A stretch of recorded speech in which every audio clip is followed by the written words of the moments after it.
Nos partenaires soutiennent pleinement le plan d'action adapté le 26 et le 27 octobre par la zone euro.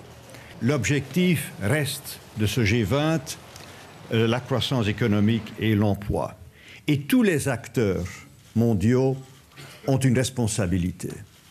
Bien sûr, l'Union européenne, l'eurozone en premier plan, parce qu'on doit rétablir la stabilité financière dans notre région, dans notre zone.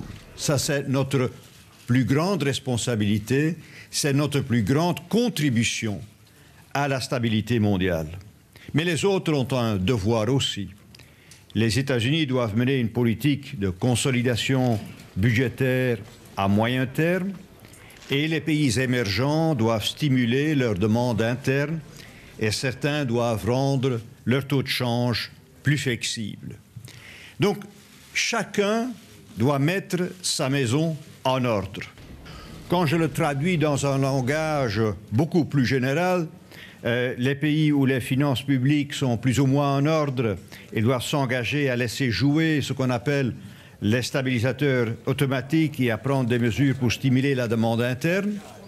Et les pays avec des surplus sur la balance courante des paiements devront prendre des mesures pour soutenir la demande interne et s'engager, comme je l'ai dit tout à l'heure, pour une flexibilité plus grande des taux de change.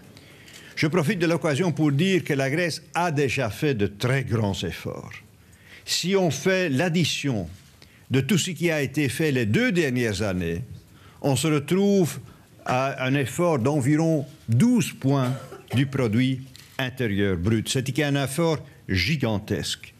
La Grèce doit rapidement recréer un climat de stabilité politique après les événements des derniers jours et clarifier au plus vite les prochaines étapes internes. Nous continuons à jouer un rôle essentiel dans l'agenda international, mais bien sûr, une très grande partie de notre temps, de notre énergie, a été consacrée à la restauration de la stabilité financière dans notre propre zone, l'eurozone.